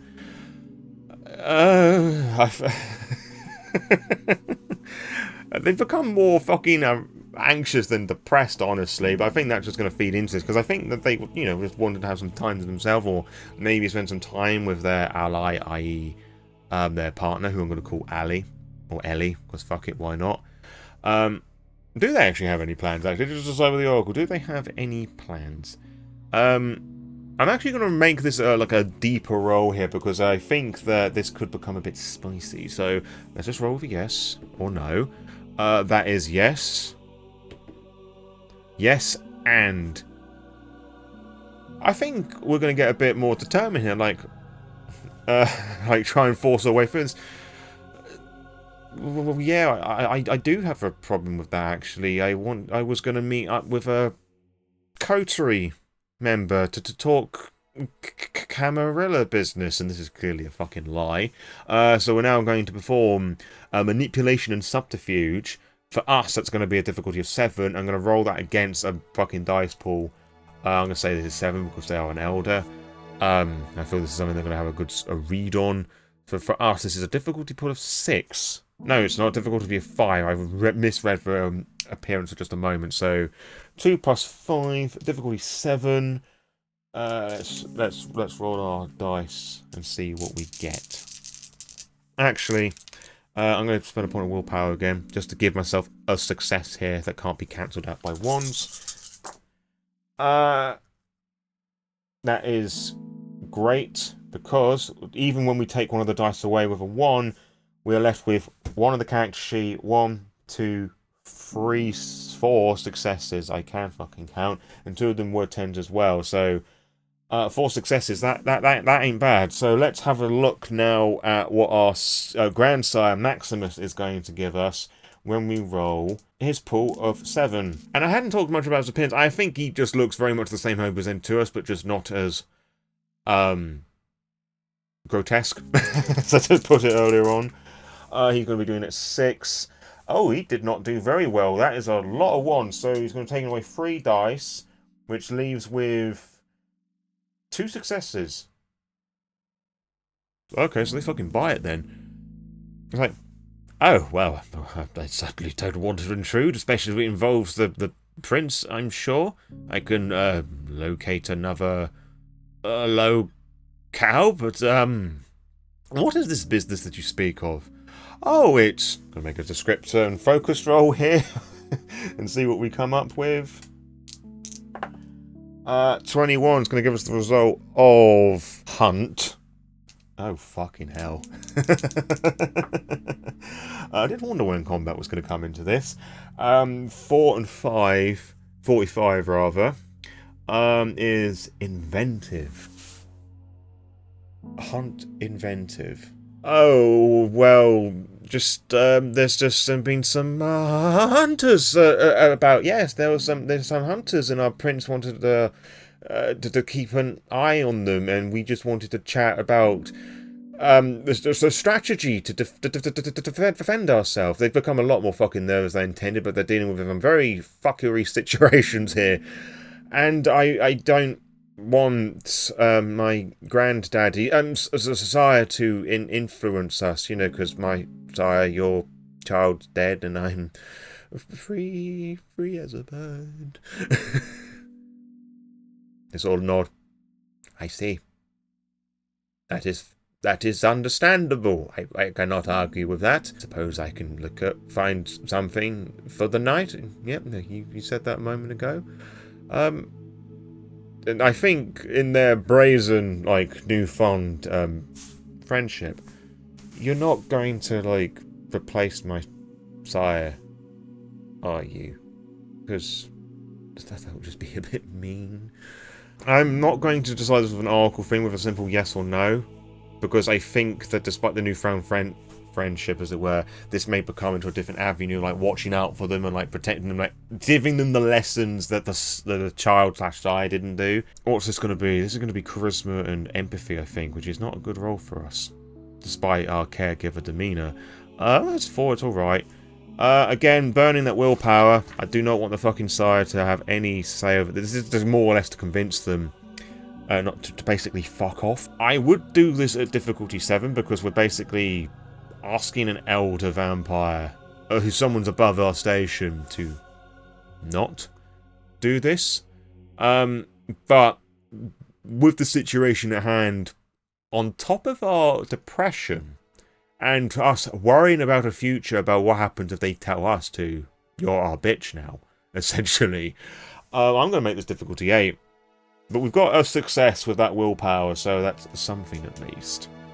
I do have a backup plan for what might transpire, but we'll see what we get here with this roll. Okay, that's not awful. That's 3 successes with 2 8s there, exactly. That's fortunate. That's nice. So they stand and think about it and think, I don't think that they are. I mean, getting 3 successes because something is competent, like, you did the job, hooray, but I think our sire's going to push a little bit more. Like, well, you are, for Malkavian standards, an absolute best. I'm surprised you're able to get yourself dressed this morning. They're saying this quite loudly out in the open, they're walking by, it's just like, causing our characters to think, no, you can't say that sort of thing out loud, you know what we are. And that's just kind of the point, like, we've got a different prince now, our prince may not know you. And it would be a shame that because you've just blurted that out, but I now go and report back to the prince, who has me on good terms, you know, keeping an eye out for hunters and things, that you really should be introducing yourself tonight. You know, you could be seen as a threat to the city now. Right? Now we're getting a bit worse. This was my backup plan, but I was thinking with the successes and things, it's like the natural direction of the plot. So, this is manipulation and intimidation. This is definitely an intimidation tactic. I'm not going to spend willpower here because I've only got 2 left. I may gain some back as I'm working towards meeting up with our girlfriend, Ellie. I'm still going to call this difficulty 8, because this could backfire horrendously. I almost want to make this difficulty 9, but given how friendly they are being at the present, I am apprehensive of bumping it up, especially when I've only got 2 dice, because I've got no dots in intimidation, and I don't need to worry about adding difficulty modifiers with a talent. So, let's see. That is a 10 and a 9. So, 2 successes. I had to start them because I couldn't quite remember what the symbol on the D10 meant, for some weird fucking reason. So, Our Grandsire Maximus does not like this, but because we got some successes, like, he will allow that. So you're saying you will take me to the prince tonight? No. The agreement was I'd take them to tomorrow. But I'm saying that you might want to go and do that now. They still hold Elysia, it's just tomorrow is just a much bigger one, you know, where everybody can turn up, but the prince should be there at the, let's use the descriptor tables to work out where Elysia is, or Elysium, potato. 7 gives us clash, and 8, no, 80. Clash and restful. Okay, that don't make a lick of sense, so let's swap that round. Make that 8 instead. Unhinged.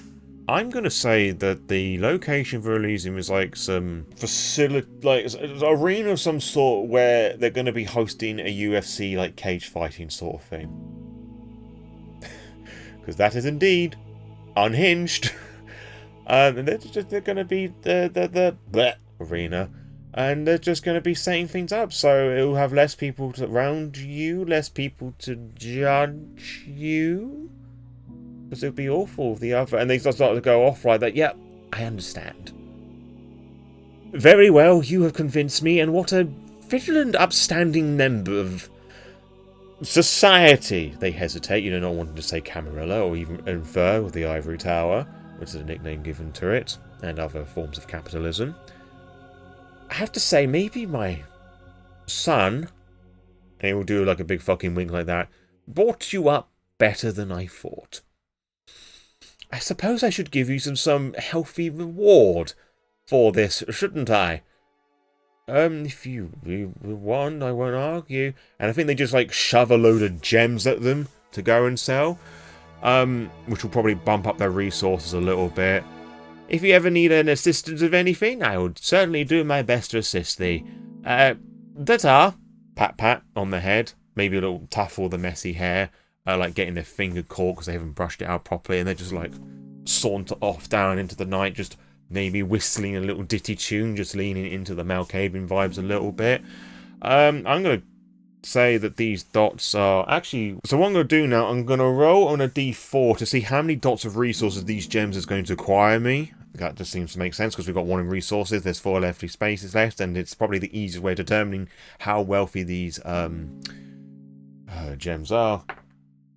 2. So that takes up to resources of 3, so if we go and sell them, which I imagine they just like turn around and just like sell that back at them, they have a nice little bit of pocket money now, which, if we go to where it talks about resources in the character creation chapter in the book, 3 dots of resources, according to 1991 inflation, income, and the rest of it, that's going to give us large savings. You own a house, or at least have some equity. If liquidated, you would have $50,000 in cash, an allowance of $3,000 a month. Right, okay, so... You know what? That would be great time to repair our guitar. So we've done the side quest of feeding. We're going to get our guitar fixed, which we would probably have to do it on a separate night. And we could probably move out of the apartment above the cafe and actually buy some gear and just like work on some tunes. And I imagine that even though with our electric guitar, we probably have like an acoustic guitar, which is not in a great state either, but like the electric guitar is like our pride and joy. So we're gonna go back to the apartment. We've got all this money now. Just wow. So we go back to our apartment. Technically this would be a new scene, but we're kind of getting to the point where I think this would be like a good place to wrap up the session. And I really want to do like a songwriting thing, like to see it was like this inspired like things looking up in the world, like living out together, what thing our partners around, bullshit some story about how he came up with some gems. And I'm gonna roll on that's actually a good point. What would that be? I'm gonna go with intelligence, as we're like physically writing it and like using our vocabulary and whatnot. So intelligence is 3, So this is a pool of 7, and of course we have a specialty in the singer-songwriter thing.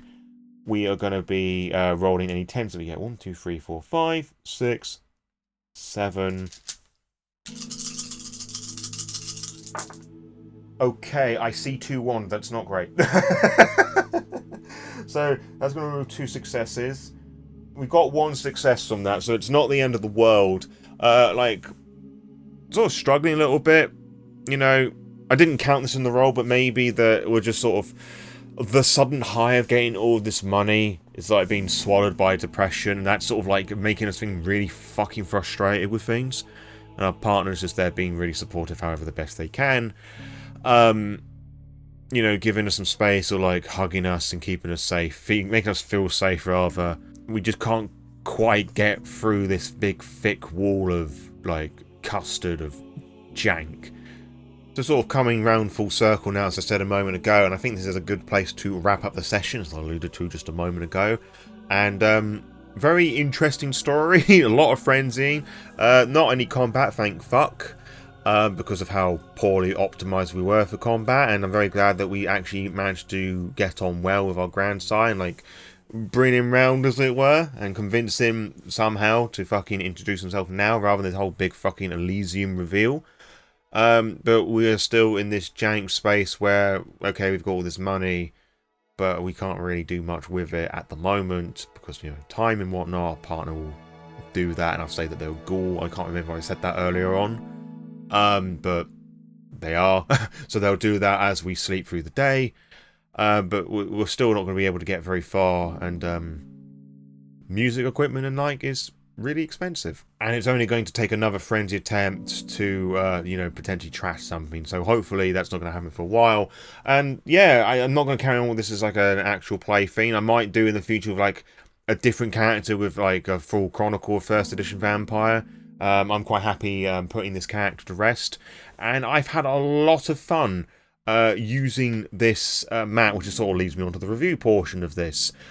My only criticism with this really is the font, just like how difficult it is, how all squashed it is in together, and I think a lighter, less thicker font like could make that a lot more accessible. Like, as I've shown here, I'm pointing there because the OBS is there, I had to lean in more than once to work out what the certain things are saying. And as I'm looking at the mat still, 89 to 90 is just metamorphosis. There isn't like another option for that, so that's interesting. But then again, all the different words of the focus and descriptors are like different versions of themselves, and 19 to 20 on the descriptor is perilous. Like, it would have been nice if there were just more words there rather than just a stronger and lesser version of themselves, which just restricts things and does inspire creativity a lot more. And there is a difference between creature and predator and drenched and soaked, or whatever the other one is. Yeah, drenched and soaked. So that does have a benefit, like there's a different variety in that, and you could like stretch your imagination a little bit. It was loads of fun rolling the dice on the mat. I know I complained a couple of times that I fucking fell on the floor, but I kind of liked the novelty of that you actually turn like the dice falling on the floor as a game mechanic. I don't know if that was the intention or not, because I imagine people are going to have like much larger desks to be working with, like it rolling off the desk, or off the mat rather, onto the desk. And I think actually having that as an unintentional side effect, like the twist of it hitting the floor or whatever, like another dimension's putting things forward. I'm being real fucking meta with this, I'm sorry, but I kind of liked like how that played into it, unintentional or not. That was really cool. We didn't use everything on here. I think the only thing that we didn't use actually was the NPC attitude, which we could have used a few times with our sire, or grandsire rather. That didn't use the number one, which you could have used a little bit. Chaos rank didn't fluctuate a little bit. I'm glad that we got a twist in the event, although it didn't twist that much. It works really well as a tool, honestly, and it's definitely something I can see myself doing in the future. Especially with the like small space that I have.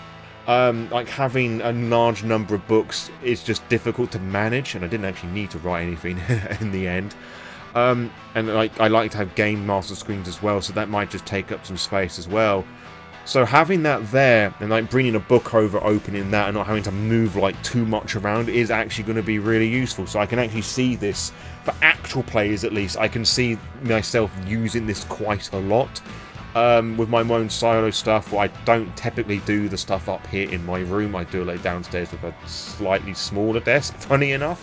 But there's more ways that dice could get lost down there, so I will probably not use it there. But this works really well here, and I can actually see this as well, as I said earlier on in this video, using this in regular play as well, because of course all these solo tools can be used for regular play, but people just see solo theme and just like get completely closed-minded about this, where you do that little cheeky little roll and you're not having to worry about getting another book or PDF open. You can just have this on your desk, roll it, and be done with it. It really does have everything that you need.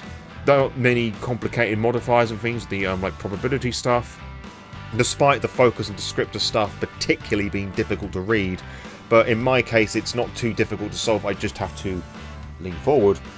And if I'm not having to worry about a mic being here, that's even less of an issue, because I can like just lean forward, and I'm doing that to prove a point here.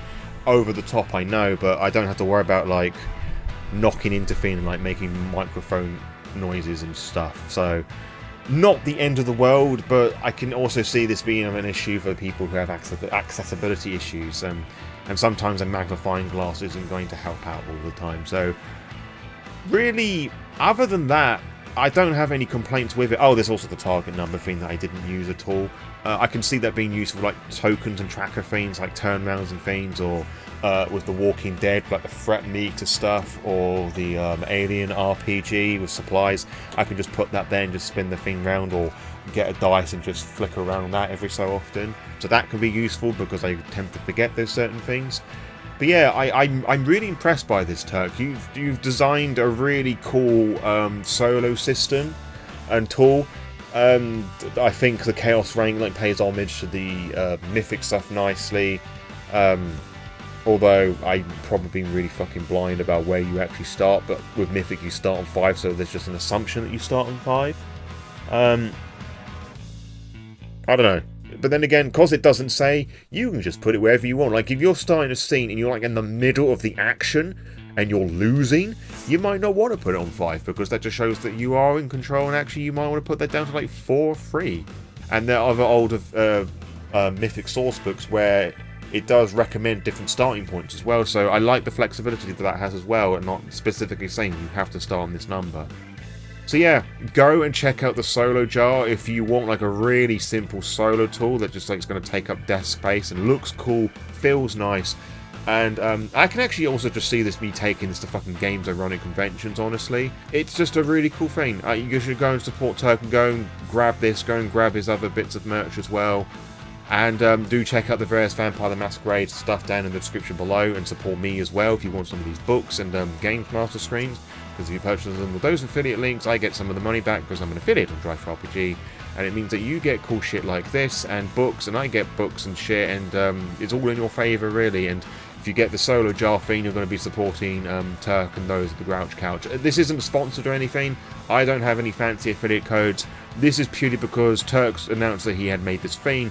I thought it was really fucking cool, and then I just went and bought it. It's about a tenner, so not that much, and shipping, at least in the UK, was another tenner, so about 20 quid, which is honestly the sort of price I'd expect to purchase this anyway. So, really great value for money, and I'm really looking forward to seeing other solo themes I use this for. So yeah, again, check out all this cool shit. Like, sit back and enjoy your time on the Grouch Couch, and wherever it is that you watch videos, because Turk does really cool stuff, as I've mentioned already, and I'll see you on the next upload, whatever that may well be for you. And until next time, farewell.